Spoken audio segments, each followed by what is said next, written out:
अस्सलामुअलैकुम। आज का हमारे पास फार्मास्यूटिकल एनालिसिस का टॉपिक है जिसका नाम है हमारे पास कैपिलरी इलेक्ट्रोफोरेसिस। सही है। सबसे पहले हम देखेंगे कि कैपिलरी इलेक्ट्रोफोरेसिस होता क्या है। सही है। उसका इंट्रोडक्शन देखेंगे, उसकी वर्किंग और इसकी इंस्ट्रूमेंटेशन और फार्मास्यूटिकल एप्लीकेशन देख के इसे हम क्या करेंगे, डिस्कस करेंगे। सबसे पहले आता है हमारे पास कैपिलरी इलेक्ट्रोफोरेसिस। हमारे पास क्या है, एक ऐसी एनालिटिकल टेक्निक है जिसके अंदर हम सेपरेशन करते हैं on the base of electrophoretic mobility. सही है। जो कि हम क्या करते हैं, बाय अप्लाइंग वोल्टेज। जब हम वोल्टेज अप्लाई करेंगे तो हमारे पास जो सेपरेशन होगी उसे हम क्या नाम देंगे, कैपिलरी इलेक्ट्रोफोरेसिस का। सही है। The capillary electrophoretic mobility depend upon the, ये हमारे पास जो कैपिलरी इलेक्ट्रोफोरेसिस है ये हमारे पास किसके ऊपर डिपेंड करेगी, चार्ज ऑफ मॉलिक्यूल के ऊपर डिपेंड कर सकती है, विस्कोसिटी पे ऊपर हमारे पास डिपेंड कर सकती है, और एटम के रेडियस के ऊपर भी डिपेंड कर सकती है। हमारे पास तीन चीज़ों पे ये चीज़ डिपेंड करेगी। आपसे पूछा जा सकता है कि कैपिलरी इलेक्ट्रोफोरेसिस किन तीन चीज़ों पे डिपेंड करती है। एटम के रेडियस के ऊपर, विस्कोसिटी के ऊपर और मॉलिक्यूल के चार्ज के ऊपर डिपेंड करती है। The rate at which the particle move is directly proportional to the applied electrical field. Greater the field strength, the faster the mobility.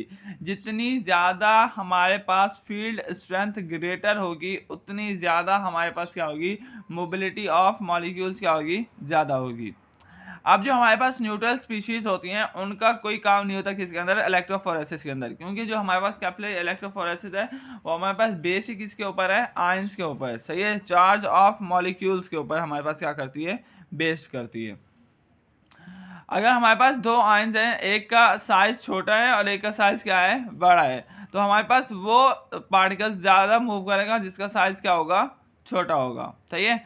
या एक हमारे पास एटम है जिसके ऊपर सेम चार्ज है लेकिन उसका पार्टिकल क्या है, हमारे पास लेस है फ्रिक्शन के मुकाबले में, तो जिसका पार्टिकल साइज कम होगा और जो चार्ज के मुकाबले में ज़्यादा होगा तो वो सबसे पहले हमारे पास क्या करेगा, मूव करेगा। सही है। अच्छा, अब आप बात आ जाती है हमारे पास इंट्रोडक्शन की। इंट्रोडक्शन के अंदर हमारे पास क्या होगा कि कैपिलरी इलेक्ट्रोफोरेसिस को हम यूज़ करते हैं फार्मस प्रीडोमिनेंटली बिकॉज ये हमारे पास क्या देती है, गिव फास्टर रिजल्ट। ये हमारे पास फास्टर रिजल्ट देती है और हायर रेजोल्यूशन सेपरेशन भी हमें क्या करती है, प्रोवाइड करती है। ये हमारे पास यूजफुल टेक्निक है क्योंकि large range of detection method हमारे पास क्या है, अवेलेबल है। सही है। Employing a capillary in a electrophoresis had solved some common problem in the traditional electrophoresis. अब जो हमारे पास कैपिलरी इलेक्ट्रोफोरेसिस है वो हमारे पास क्या कर रही है, बहुत सी प्रॉब्लम्स को सॉल्व कर रही है as compare to traditional electrophoresis के मुकाबले में। सही है। एग्जाम्पल है the thin dimension of the capillary greater increase the surface volume ratio, which eliminate overheating by the heating voltage.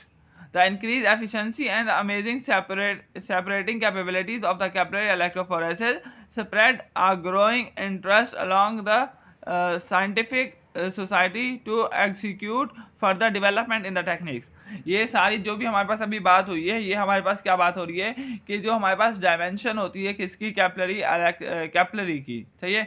अगर तो वो उसका हमारे पास जो वॉल्यूम है वो हमारे पास क्या होगा, कम होगा, तो उसमें से हमारे पास कम पार्टिकल्स जाएंगे और उनकी क्या होगी, सेपरेशन होगी। इसे हम नेक्स्ट आगे इसके अंदर जो डायग्राम है उसके अंदर समझते हैं कि सबसे पहले हमारे पास क्या होता है कि एक हमारे पास एनोड पॉइंट होता है और एक हमारे पास कैथोड पॉइंट होता है। सही है। हमारे पास एक होता है सोर्स वेल्व और एक होता है हमारे पास डेस्टिनेशन वेल्व। सही है। और यहाँ पे हमारे पास क्या लगी हुई होती है, कैपिलरी लगी हुई होती है और यहाँ पे हमारे पास जो सैंपल है वो अलग से रखा हुआ होता है। सही है। और यहाँ से हाई वोल्टेज करंट क्या हो रहा होता है, पास हो रहा होता है। जब भी हमारे पास करंट अप्लाई करेंगे तो हमारे पास एनोड से कैथोड की तरफ हमारे पास क्या होगा, मॉलिक्यूल की ट्रांसफॉर्मेशन होगी। सही है।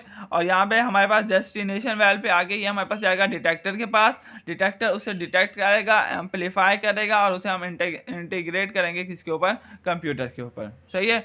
सबसे पहले हम क्या करते हैं कि जो हमारे पास सोर्स वेल्व है उसके अंदर से हमारे पास क्या होता है, जो सॉल्वेंट होता है, पहले हम कैपिलरी को सॉल्वेंट से पास करवाते हैं।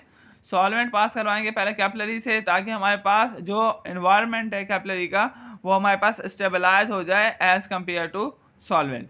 फिर हम क्या करेंगे, इस कैपिलरी को डिप करेंगे इस अपने सैंपल के अंदर, तो या फिर सैंपल पास करवाएंगे और वो हमारे पास डेस्टिनेशन वाल्व के ऊपर आएगा और फिर डिटेक्टर से होता हुआ हमारे पास कंप्यूटर के ऊपर जाएगा। सही है।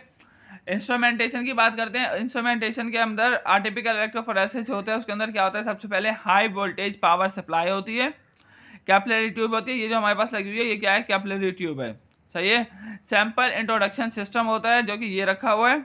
डिटेक्टर एंड आउटपुट डिवाइस होती है जो कि यहाँ पे हमारे पास ऊपर लगी हुई है। सही है। Some instrument include a temperature control device to move to ensure reproducible product. सही है। कुछ हमारे पास सिस्टम लगा होता है जो कि टेम्परेचर को क्या करता है, मेंटेन करता है। ये हमारे पास this is because the separation of the sample depend on the electrophoretic mobility. हमारे पास जो सैंपल है वो किसके ऊपर डिपेंड, सेपरेशन ऑफ सैंपल किसके ऊपर डिपेंड करेगी, इलेक्ट्रोफोरेटिक मोबिलिटी के ऊपर। Viscosity of the solution decrease the column temperature rise. अगर तो हमारे पास जो विस्कोसिटी है वो हमारे पास क्या है, थिन है। तो ये फर्स्ट कर लो, हमारे पास एक होता है कंसंट्रेटेड और एक होता है डाइल्यूट। अगर तो हमारे पास सैंपल क्या है, डाइल्यूट फॉर्म के अंदर, तो हमारे पास जो सेपरेशन है वो हमारे पास क्या होगी, जलती होगी, और जो मूवमेंट है किसकी, सैंपल की, वो भी कैपिलरी से क्या होगी, जलती होगी। ज़्यादा प्रेशर प्रोवाइड नहीं करना पड़ेगा। अगर तो हमारे पास जो हमारे पास सैंपल है वो क्या है, कंसंट्रेटेड है, तो उसको कैपिलरी से मूव करने के लिए टाइम लगेगा और वो ईजिली हमारे पास ऊपर हमारे पास कैपिलरी से पास आउट नहीं होगा। नेक्स्ट आता है वर्किंग। वर्किंग के अंदर क्या है कि each side of the high voltage power is connected to a electrode. अब उस इलेक्ट्रोड के अंदर एक कैथोड आएगा और एक क्या आएगा, एनोड आएगा। These electrodes help to induce an electrical field to initiate the migration of the sample from anode to the cathode through the capillary tube. ये हमारे पास क्या करता है, इलेक्ट्रिक फील्ड प्रोवाइड करता है ताकि हमारे पास माइग्रेशन ऑफ सैंपल हो, कहाँ, एनोड से कैथोड की तरफ। The capillary is made of fused silica and sometime coated with the polyamide.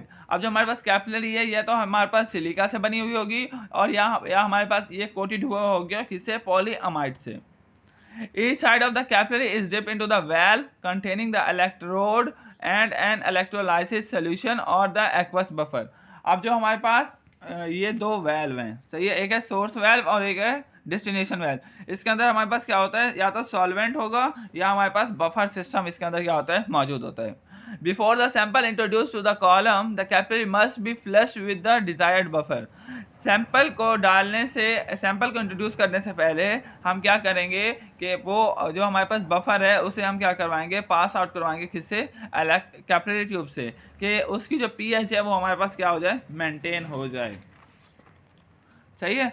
It is usually the small window near the cathodic end of the capillary which is allow UV visible light to pass through the analyte and measure the absorbance. सही है। तो इसके हमारे पास cathodic point के ऊपर हमारे पास क्या होती है, एक स्मॉल विंडो होती है जिसमें से हम क्या करते हैं, यूवी विजिबल लाइट को पास करवाते हैं और एनालाइट की क्या देखते हैं, एब्जॉर्बेंस को मेजर करते हैं। A photomultiplier tube is connected at the cathodic end of the capillary which enable to construction of a mass spectrum. जो कि हमारे फोटोमल्टीप्लायर ट्यूब लगी होती है कैथोडिक एंड के थ्रू, सही है, जो कि कैपिलरी के एंड पे होती है। सही है। ये क्या करती है, construction of the mass spectra करती है। सही है। प्रोवाइडिंग जो कि हमें पास क्या करती है, प्रोवाइड करती है information about mass to charge ratio of the ionic spectra. सही है। मास टू चार्ज रेशियो ये हमें कैसे प्रोवाइड कर रहा है कि जो हमारे पास सैंपल है उसका कुछ ना कुछ तो मास होगा ना, और उसका चार्ज, ये हमारे पास जो सेपरेशन है ये हमारे पास किसके ऊपर डिपेंड करती है, चार्ज के ऊपर। तो चार्ज के ऊपर डिपेंड कर रही है तो ही हमारे पास मॉलिक्यूल क्या हो रहा है, मूव हो रहा है एनोड से कैथोड की तरफ। अगर कोई भी हमारे पास चार्ज ना होता, न्यूट्रल कंपाउंड होगा, तो कोई भी हमारे पास charge mass upon charge ratio आएगी ही नहीं। सही है। और उसके बाद आता है हमारे पास सैंपल इंट्रोडक्शन। सैंपल इंट्रोडक्शन कैसे करवाते हैं, इज अकम्पलिश्ड बाय इलेक्ट्रोकाइनेटिक और द प्रेशर इंजेक्शन। जो सैंपल है या तो हमारे पास इलेक्ट्रोकाइनेटिक मूवमेंट के थ्रू जाएगा या प्रेशर इंजेक्शन के थ्रू जाएगा। सही है। पहले देखते हैं इलेक्ट्रोकाइनेटिक के थ्रू। इसके क्या होगा कि one end of the capillary and its electrode is removed from the buffer. उसे हम क्या करेंगे, बफर से रिमूव करवाएंगे। Compartment and place in the small cup of the sample, और उसे हम क्या करेंगे, प्लेस करेंगे small cup of the sample के अंदर। A voltage then applied for measure the time causing the sample to enter the capillary by the combination of the ion migration and the electroosmotic flow. तो हमारे पास क्या करेंगे और voltage हम apply करेंगे और मेजर करेंगे कि कितने टाइम के अंदर जो हमारे पास सैंपल है वो एंटर हो रहा है कैपिलरी के अंदर और किसके थ्रू, और आयन की माइग्रेशन कैसे हो रही है और इलेक्ट्रोऑस्मोटिक फ्लो कैसे हो रहा है। सही है। नेक्स्ट आता है प्रेशर और hydrodynamic injection. The sample introduction and of the capillary is also place into the small cup. इसके अंदर भी हम क्या करेंगे, स्मॉल कप के अंदर हमारे पास जो कैपिलरी है उसे प्लेस करेंगे कंटेनिंग द सैंपल सोल्यूशन, जो इसके अंदर हमारे पास सैंपल सोल्यूशन होगा उसे हम क्या करेंगे कैपिलरी के थ्रू इंट्रोड्यूस करवाएंगे। The pressure difference caused by applying a vacuum that is the detector and और by the elevating the sample. तो हमारे पास क्या होगा, प्रेशर डिफरेंस कॉज होगा क्योंकि हम वहाँ पे क्या कर रहे हैं, वैक्यूम अप्लाई कर रहे हैं और डिटेक्टर एंड के ऊपर, सही, डिटेक्टर और एंड के ऊपर हम क्या कर रहे हैं, वहाँ पे हम वैक्यूम अप्लाई कर रहे हैं और हम क्या कर रहे हैं, एलिवेट कर रहे हैं सैंपल्स को कैपिलरी के अंदर।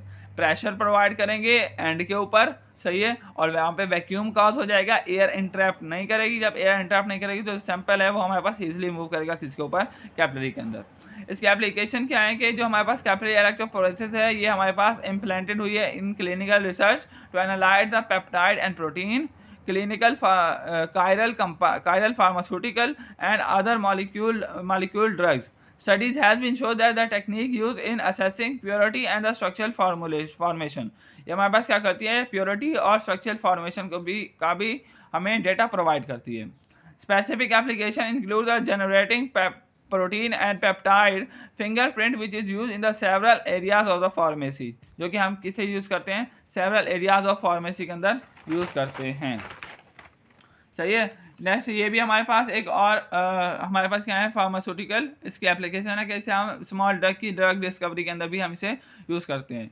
नेक्स्ट आता है types of electrophoresis. Type of electrophoresis के अंदर हमारे पास दो टाइप्स हैं, पहले कॉन्टिन्यूअस सिस्टम और फिर है डिसकॉन्टिन्यूअस सिस्टम। डिसकॉन्टिन्यूअस सिस्टम के अंदर हमारे पास आता है कैपिलरी आइसोकोफेरिक, सही है, और कंटिन्यूअस सिस्टम के अंदर आता है हमारे पास स्टेडी स्टेट प्रोसेस और काइनेटिक प्रोसेस।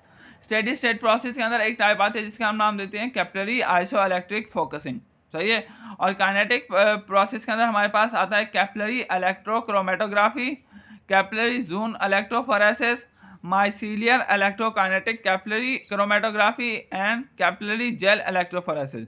इनके सिर्फ आपको नाम याद होने चाहिए, जो डेफिनेशन है वो आपको कॉन्टिन्यूअस और डिसकॉन्टिन्यूअस की याद होनी चाहिए। Continuous system is a background electrolyte acting throughout the capillary as a buffer, सही है, वो हमारे पास क्या करेगा, मूव करेगा, सही है, विदाउट एक्टिंग, यानी वो हमारे पास रुकेगा नहीं, जो सैंपल है वो कंटिन्यूअसली हमारे पास क्या करेगा, मूव करेगा। डिसकंटिन्यूअस सिस्टम के अंदर क्या करते हैं, जब sample is distant zone, sample हमारे पास क्या करेगा, मूव करेगा अलग अलग जोन्स के अंदर और separate by two different electrolyte, जिसे जो कि हम सेपरेट करते हैं दो डिफरेंट इलेक्ट्रोलाइट के थ्रू, सही है। यहाँ पे हमारे पास जो कैपिलरी इलेक्ट्रोफोरेसिस है इसका चैप्टर, इसका जो टॉपिक है वो हमारे पास खत्म हुआ। अगर आपको इसके अंदर कोई भी क्वेश्चन हो तो आप मुझसे पूछ सकते हैं।